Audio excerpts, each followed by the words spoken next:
आज गुरुपौर्णिमा आहे. या निमित्त आपण छोटा भीम स्कूल मध्ये सगळ्यांनी मिळून 11 वेळा श्रीराम जय राम जय जय राम म्हणायचं आहे.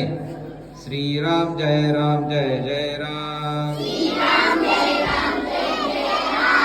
श्रीराम जय राम जय जय राम.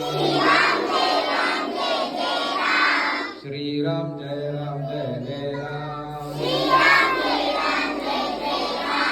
श्रीराम जय राम जय जय राम. श्रीराम जय राम जय जय राम. श्रीराम जय राम जय जय राम. श्रीराम जय राम जय जय राम. श्रीराम जय राम जय जय राम. जय श्रीराम. जय श्रीराम.